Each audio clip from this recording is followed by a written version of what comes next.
An evolutionary biologist at Purdue University named William Muir studied chickens. He was interested in productivity. I think it's something that concerns all of us. But it's easy to measure in chickens because you just count the eggs. He wanted to know what could make his chickens more productive, so he devised a beautiful experiment. Chickens live in groups, so first of all he selected just an average flock, and he let it alone for 6 generations. But then he created a second group of the individually most productive chickens. You could call them super chickens. And he put them together in a super flock. And each generation he selected only the most productive for breeding. After 6 generations had passed, what did he find? Well, the first group, the average group, was doing just fine. They were all plump and fully feathered, and egg production had increased dramatically. What about the second group? Well, all but 3 were dead. They'd pecked the rest to death. The individually productive chickens had only achieved their success by suppressing the productivity of the rest. Now, as I've gone around the world talking about this and telling this story in all sorts of organizations and companies, people have seen the relevance almost instantly, and they come up and they say things to me like, that superflock, that's my company. Or, that's my country. Or, that's my life. All my life I've been told that the way we have to get ahead is to compete. Get into the right school, get into the right job, get to the top. And I've really never found it very inspiring. I've started and run businesses because invention is a joy, and because working alongside brilliant, creative people is its own reward. And I've never really felt very motivated by pecking orders or by super chickens or by superstars. But for the past 50 years, we've run most organizations and some societies along the super chicken model. We've thought that success is achieved by picking the superstars, the brightest men or occasionally women in the room, and giving them all the resources and all the power. And the result has been just the same as in William Muir's experiment: aggression, dysfunction, and waste. If the only way the most productive can be successful is by suppressing the productivity of the rest, then we badly need to find a better way to work and a richer way to live.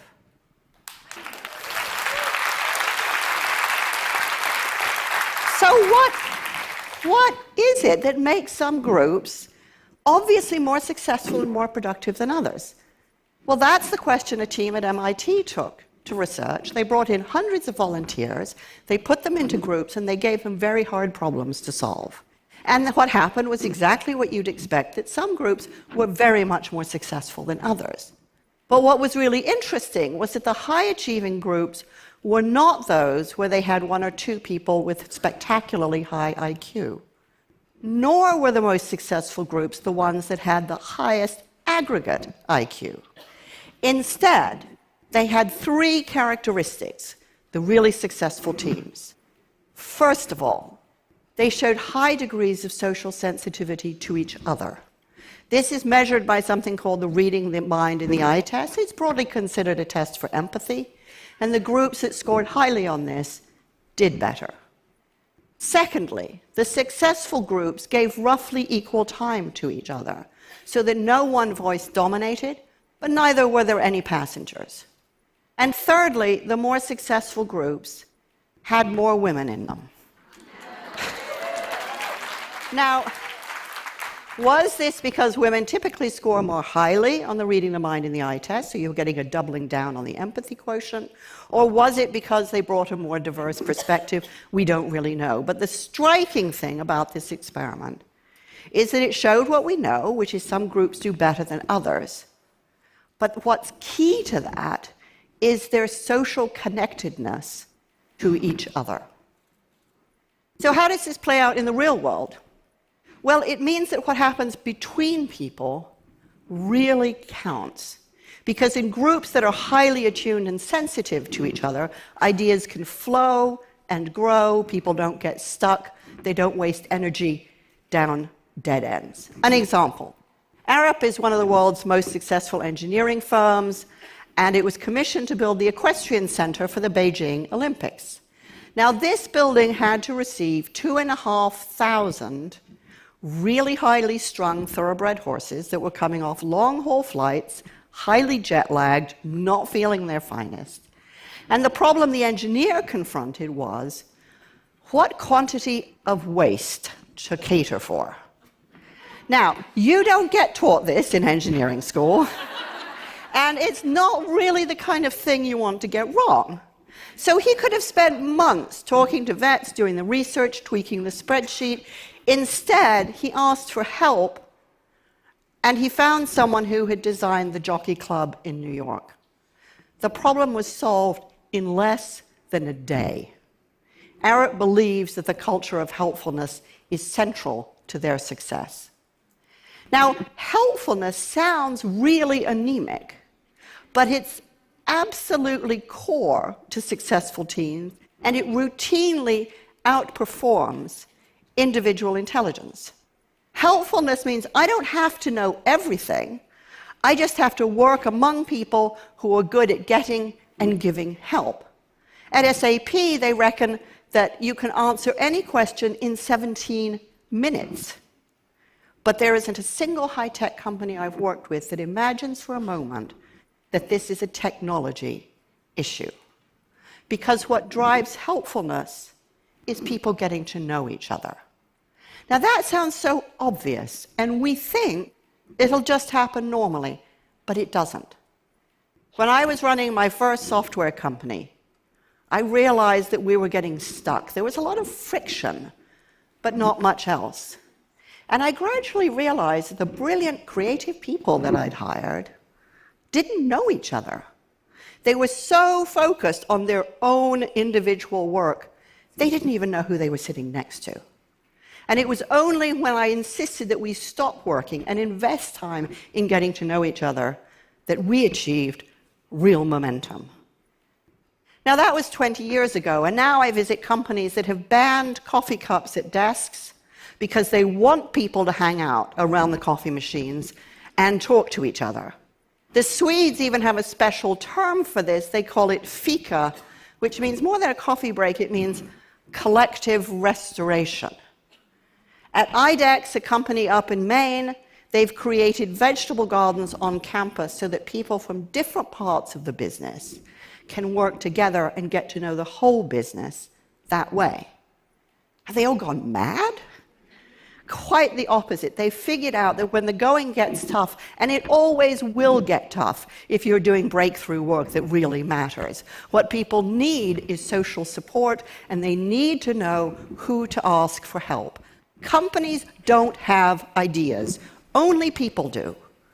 And what motivates people are the bonds and loyalty and trust they develop between each other. What matters is the mortar, not just the bricks. Now, when you put all of this together, what you get is something called social capital. Social capital is the reliance and interdependency that builds trust. The term comes from sociologists who were studying communities that prove particularly resilient in times of stress. Social capital is what gives companies momentum, and social capital is what makes companies robust. What does this mean in practical terms? It means that time is everything, because social capital compounds with time. So teams that work together longer get better, because it takes time to develop the trust you need for real candor and openness. And time is what builds value. When Alex Pentland suggested to one company that they synchronize coffee breaks so that people would have time to talk to each other, profits went up $15 million and employee satisfaction went up 10%. Not a bad return on social capital, which compounds even as you spend it. Now, this isn't about chumminess, and it's no charter for slackers, because people who work this way tend to be kind of scratchy, impatient, absolutely determined to think for themselves, because that's what their contribution is. Conflict is frequent because candor is safe. And that's how good ideas turn into great ideas.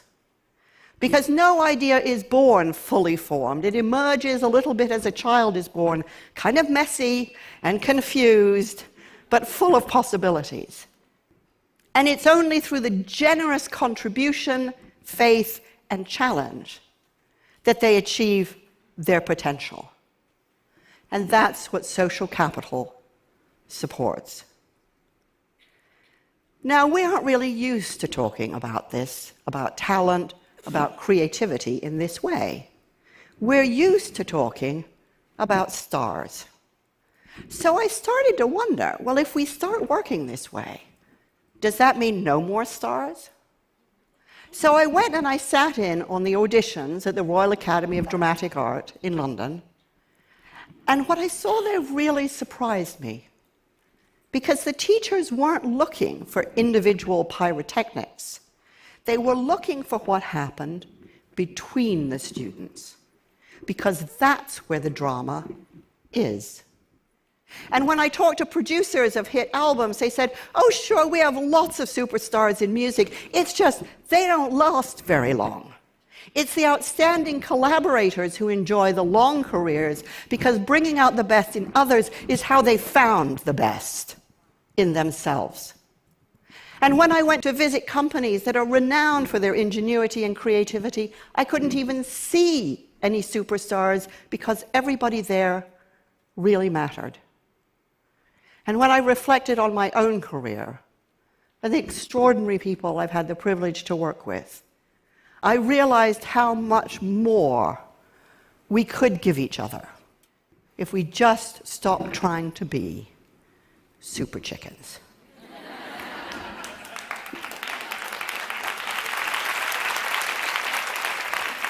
Once you appreciate truly how social work is, a lot of things have to change. Management by talent contest has routinely pitted employees against each other. Now rivalry has to be replaced by social capital. For decades, we've tried to motivate people with money, even though we've got a vast amount of research that shows that money erodes social connectedness. Now we need to let people motivate each other. And for years, we've thought that leaders were heroic soloists who were expected all by themselves to solve complex problems. Now we need to redefine leadership as an activity in which conditions are created, in which everyone can do their most courageous thinking together. We know that this works. When the Montreal Protocol called for the phasing out of CFCs, the chlorofluorocarbons implicated in the hole in the ozone layer, the risks were immense. CFCs were everywhere, and nobody knew if a substitute could be found. But one team that rose to the challenge adopted 3 key principles. The first was the head of engineering, Frank Maslin, said, there will be no stars in this team. We need everybody. Everybody has a valid perspective. Second, we work to one standard only, the best imaginable. And third, he told his boss, Jeff Tudhope, that he had to butt out, because he knew how disruptive power can be. Now, this didn't mean Tudhope did nothing. He gave the team air cover, and he listened to ensure that they honored their principles. And it worked. Ahead of all the other companies tackling this hard problem, this group cracked it first. And to date, the Montreal Protocol is the most successful international environmental agreement ever implemented. There was a lot at stake then, and there's a lot at stake now And we won't solve our problems if we expect it to be solved by a few supermen or superwomen. Now we need everybody. And because it is only when we accept that everybody has value that we will liberate the energy and imagination and momentum we need to create the best beyond measure. Thank you.